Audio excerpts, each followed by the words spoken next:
Hello and what is going on everyone, it's Scape here and I hope you guys are enjoying Combat Week and getting tons of gains with a double Slayer XP, double Slayer points and double Combat XP. This is episode 6 of me making 1 billion in Runescape, where you can follow me on my journey of how I make money just casually playing every day, and hopefully you can pick up a thing or two.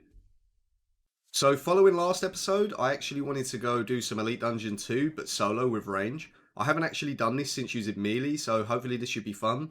I'm not on a Slayer task, I'm not using Reckless, we're just going to have a bit of fun and just see what we can do. And hopefully along the way we can get ourselves a greater barge, we need that for the log, and we also need the pet from the Blackstone Dragon at the end. So either of them two drops will be amazing and get us closer to completing that title. So personally when soloing this, it's the easiest out of the 3 dungeons, and like don't get me wrong, if you're a newer player you will have a learning curve, there's a lot to learn here. But with range, when you know what you're doing, you can literally chin all of the mobs, making the mobbing ridiculously fast. And when it comes to the bosses, range is absolutely broken. So don't forget, when doing Elite Dungeon 2, you're going to want to make sure you get a Slayer task if you can. You want Dragon Slayer perks on your gear. The Dragon Slayer perk gives you an extra 7% damage against any type of dragon, so it will work everywhere in this dungeon pretty much. You can also pick up the Dragon Slayer sigil for relatively cheap on the Grand Exchange. You can activate this every minute, I want to say, and every minute that you activate it, it will give you an extra 15% damage to dragons for, I want to say, 15 seconds. Which, to be honest, 15% stacked with your 7% from your perk. And then if you're on task, you're going to get upwards of another 15% as well. Like, you're talking, like, you can get up to 30% more damage against dragons. So anyone doing this dungeon, they're all the kind of things that I'd recommend you grabbing. I'm not going to bore you and walk you through the entire dungeon, purely due to the fact I spoke about on the last video. So if you did want to check out some things regarding that, then I'd recommend going and watching that. As I said in the last video, my pet hate about this dungeon in itself is on the last boss, when you phase it to 250k, it will fly about doing a massive time gate for like 10 flying animations. You can't actually damage the boss and it's going to keep landing fire. And this fire just unpredictably runs straight at you. And for whatever reason, when it lands at the last one, fire just appears when I'm in the middle of trying to do a Death Swiftness rotation. So I definitely recommend, if you're doing this boss, keep an eye out for that. Don't focus so much on doing damage and just get used to dodging that flame, because that flame is going to kill you more than the boss will itself. Let's take a look at the loot that we got anyways. So from an hour of solo ED2, we made 11.3 mil. We didn't get lucky with anything, that's just standard loot. We got 26 energies, but I'm pretty sure the energy base rate for solos pretty high, similar to ED1. But yeah, 11.4 mil, we got to relearn it all. Pretty fun, so I definitely recommend doing it if you're getting into PVM. It is a good stepping stone to learning. And if you are a newer player, you probably want to be coming here after you've learned Araxxor, I'd want to say, and God Wars Dungeon 2. This is kind of your stepping stone to getting better at PVM. There's a lot of mechanics that you can learn and improve at here. You can get used to prayer flicking and so forth. And it is a good way of building up your account while making some money as well. Because if you get a greater barge, that's going to be upwards of 300 mil. So following that ED2, I'm in the mood of doing some more Elite Dungeons. And me and one of my buddies wanted to do ED3. I've always been on the whole consensus that you may as well solo when doing Elite Dungeons, but I'm trying to get away from that mentality and just playing for fun, essentially. That's the whole point of me doing this series. I don't want to just go slave the same boss over and over again. I've literally done that for the past year, and I'm really trying to just do different content that I enjoy and just try to find new ways to have fun with the game. And I recommend you doing the things that you enjoy opposed to the things that you have to do. Like, if you're getting bored of your dailies and getting burnt out, why force yourself to quit? Go do something you enjoy, take the edge off. And okay, so I've finished building my ED3 preset. Obviously, you'll probably want to bring less switches if you don't have all of them and you want to bring more food. I wouldn't recommend actually ranging this dungeon. It is pretty fun in a duo and it's completely doable. But melee, I find no one's beat Evil Lucario's time that he's set with melee. So I'm still going to go ahead and say that melee is the best thing to use at this dungeon. Full stop. And also, it's a lot more fun. I prefer doing Elite Dungeons with melee. It's a shame you splash so much at ED2 with it, but it is the most fun in my opinion. You shouldn't be using the same style everywhere. You're going to get burnt out and bored. So the most important thing to bring for this dungeon, make sure you got your luck enhancers. That's going to give you the chance to get an elite clues and some extra GP from your runs. You're going to want to make sure you have your salve amulet, because all of the zombies and undead creatures in here will be affected by that. In a similar fashion, you want the Undead Slayer Sigil as well. This is really important for killing Taraket.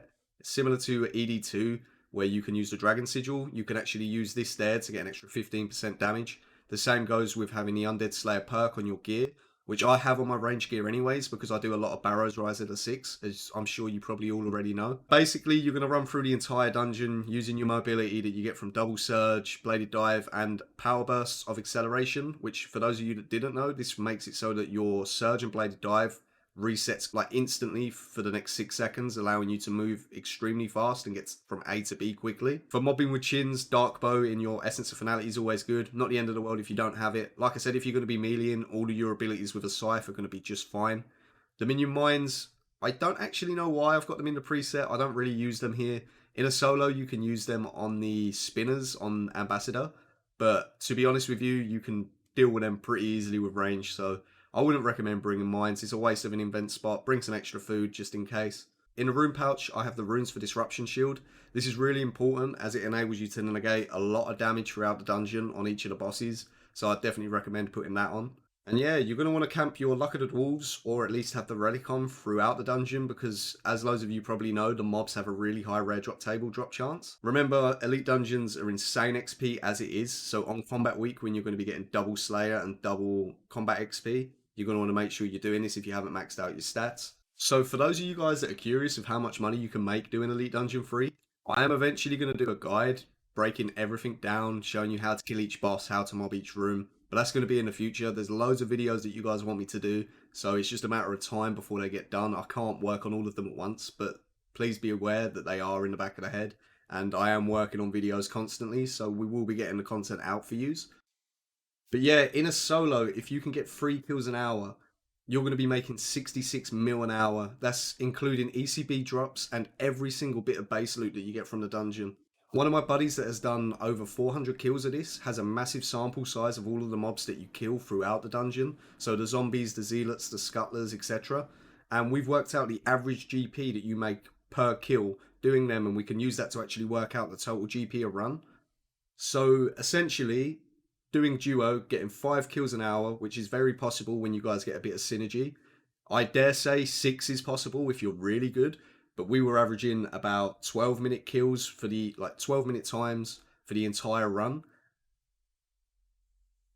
And that's going to end up netting you about 43.5 million GP an hour. This is without us using Reckless as well. I'm pretty sure I used Majorat, I want to say. But yeah, 44 mil for a duo ED, like it's absolutely insane. It's maybe changed my opinion of not doing Elite Dungeons unless you're soloing. That being said, if you're able to get 3 kills an hour, which with melee and a bit of practice is very doable, you can actually get 66 mil an hour solo in this dungeon, which is insane. And Jesus Christ, if you follow Evil Lucario's guide and get 4 kills an hour, you're talking 88 mil GP an hour from doing Elite Dungeon 3, which a lot of people sleep on it until you try it because they feel like they ain't going to be getting the crossbow pieces. But the drop rate in a solo is 1 in 55, so it's going to take you about 18 hours per piece. So you're going to have to invest nearly 20 hours to get your payout. But it's definitely worth doing, in my opinion, if you want to make some money and get better at the game and learn some PVM. So from that hour, getting 5 kills in a duo, I was able to make 15.3 mil without any crossbows. And my buddy was able to make 20 mil, which that's an average between the two of us is 17.5 mil for a duo run. Which without any main drops, I'm pretty sure we got pretty lucky.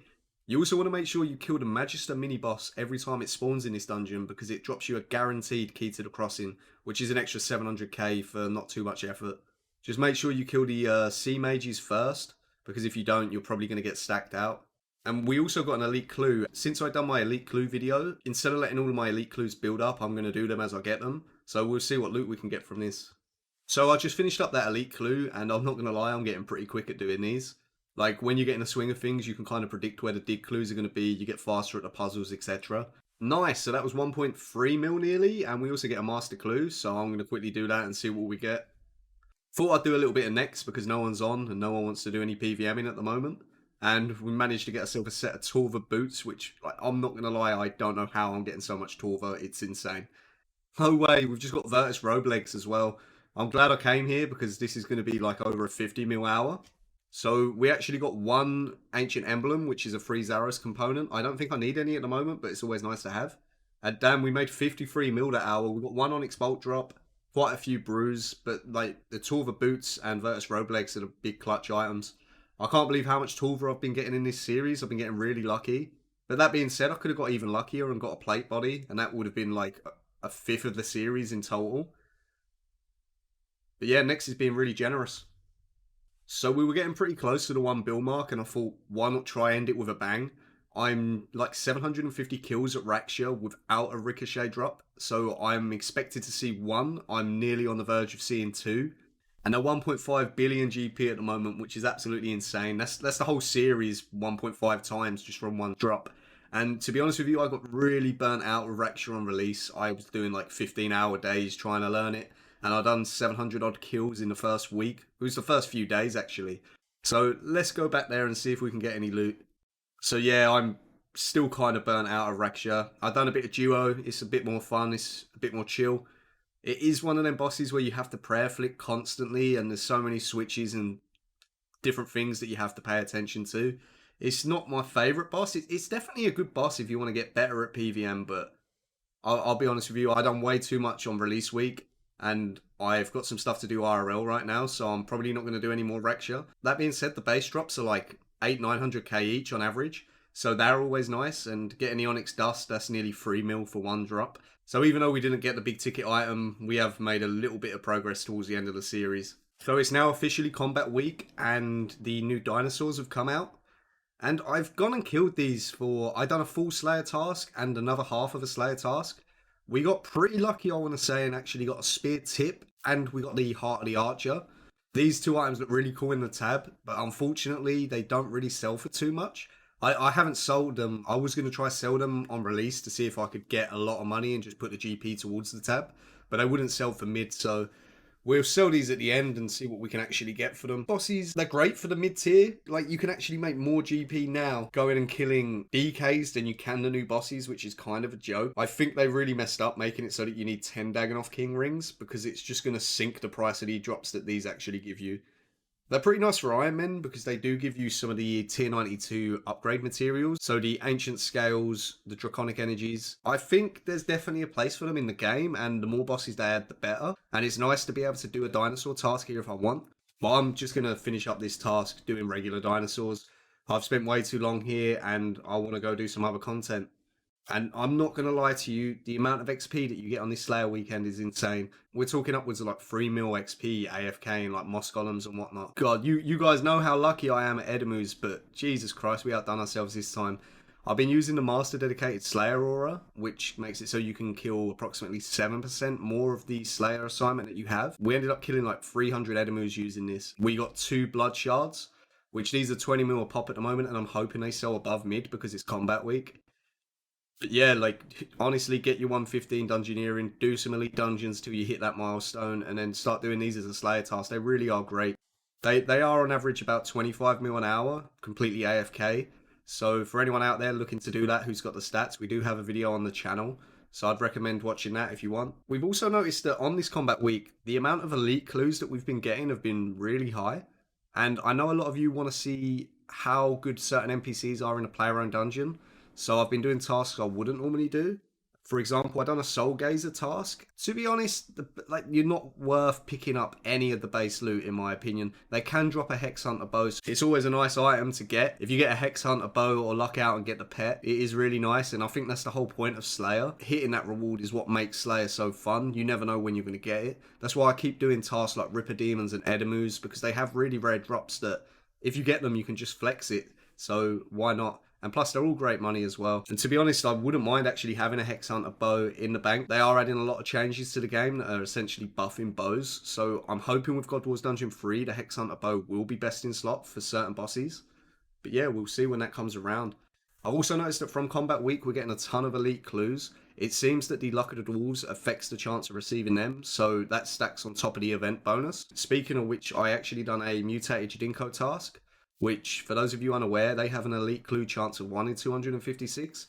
It took me about 14 minutes to kill 260 of them, so you're going to be getting about 4 elites an hour. It's a quick task, you get some free Slayer points, so I'd recommend doing that for anyone out there. They're decent combat XP as well, but I'm assuming most of you ain't going to be doing Slayer to get your combat to 99 nowadays, and you're probably going to do Elite Dungeon 3. I'm getting really close in terms of kill count for hitting some big ticket items from Slayer.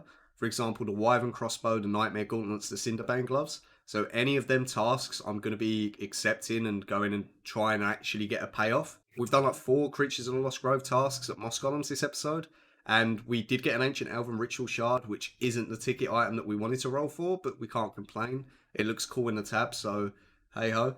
And Moss Golems are like 45 mil an hour. They're amazing XP. That's the whole thing, like I said, about Slayer. Getting a big ticket item, that's the fun of it. It's great when you have tasks such as Living Wyverns that give you great base loot. Other tasks where you are really depending on that one item is what makes it fun for me. It kind of makes it like bossing for the casual player, in my opinion. Because it really is what you make it. You can go all out and you can try your heart out. You can completely AFK. It really is your choice at the end of the day of what you want to do and how you want to gear your account. And I think that's why I enjoy Slayer so much. And this combat week, I'm going to be grinding it a ton to just get completely ahead of us in terms of Slayer points. Okay, so now I believe it's time for us to actually sell the loot tab because I'm pretty sure we're over a bill. Hopefully we are anyways. Let's see how it goes. There's a lot of items in here. Like I said, in this series, I'm not actually counting any of the salvage drops for coins. So you could probably say I've made like at least an extra 100 to 200 mil from doing Slayer as well. But yeah, let's go jump into the Grand Exchange and sell this loot and see how much we can make. So our first event ended up being 168.5 mil, which is looking good. We still got loads to sell. Hopefully we can hit the 1 bill mark, but we'll see. So that's everything in the second event sold, which is taking us all the way up to 336.8 million. Damn, we've got 5,000 Onyx bolts to sell as well. That's going to be a huge chunk of change. Ideally, you'd want to put this in your auto alka, but I just want to dump all this in the G and just see how much we can get for everything. There we go, third event sold, and we're nearly at the halfway mark at 442 mil. We haven't touched any of our clue loot, any of our next drops. That's all going to be a big chunk as well. We got 5 Blood Necklace shards too, so that's going to be about 100 mil. Hopefully this combat week's made them go up a bit. Let's take a look at them, see if they sell instantly. Because people are doing more Slayer, they've obviously gone down. Hopefully not by too much. 556, we're over the halfway mark now. I don't know, it's going to be close. There's the 2 Torva Full Helms that we actually got, and that's brought us up an extra 108 mil, which is huge. We're only 293 mil off, so the rest of these next drops. I'm assuming a lot of people are doing next at the moment, so these are probably all crashing. Actually, they all seem to sell above mid. Maybe people are buying them to actually do PVM in the first place, which I ain't complaining about. Split Bark Helms aren't selling for 1 GP, and they out for like 5k. So I'm going to put an offer in to buy 1,000 of these at 1 GP. Because no one's selling them. Damn, we just bought 54 Split Bark Helms for 1 GP. And let me just double check the out value of them. 6k each. So I've just made 324k for doing nothing. That's insane. Okay, so we're getting really close to the 1 bill mark now. There's still a few more things to sell, so hopefully we can make the last 18 mil-ish that we need. I'm hoping that with all of this sold in the Grand Exchange and then the rest of the miscellaneous items in the bank, we should be able to hit it. So fingers crossed. Damn, we're literally 750k off. Unfortunately, I've got 5 fortunate components that do not want to sell.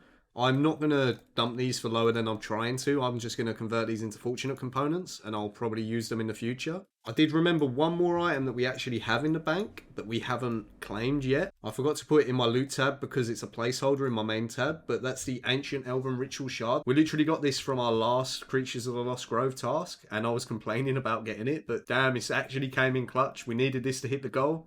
And there we go. We've made over 1 billion GP. So what kind of series do you guys want to see next? I know a lot of you guys can't relate to the gear that I have, and I want to be as relatable as I can to you guys that are watching me, because if not, what is the point, right? How would you guys like to see a from scratch series? I can either do it where I start from absolutely no gear. I'm not allowed to use any abilities that I've bought, so I can't use Greater Ricochet until I've got enough GP to buy it, for example. And then that way you can see how I would rebuild on my account. I don't know, what do you guys want to see? I could also make the series like an unofficial Iron Man mode, where I won't start with any gear. I'll clean everything from my bank that I can, keeping obviously the stuff that I need to make guides. And then I'll do it in an Iron Man-esque manner and show you guys how I rebuild from that, getting and making all of the gear myself. But yeah, that was a lot closer than I thought. Obviously, we have the spider legs that we got in the series. We have a ton of relics that we got that we could have used if we wanted to. Hopefully you guys enjoyed. Once again, big thank you to everyone out there supporting the channel. If you're enjoying the content, feel free to drop a like. And if you don't want to miss out on any future guides or series like this, subscribe to the channel. I promise you won't regret it. And yeah, if you've got any feedback on the kind of series that you'd want to see next, any guides that you'd like to see, Drop it in the comment section down below and make sure you get the most out of Combat XP Week. If you need to get your stats up, this is the time to do it. If you need to get some Slayer points, go out there and grind. If you want to learn a boss, it's free death cost, so you might as well, right? Thank you for watching.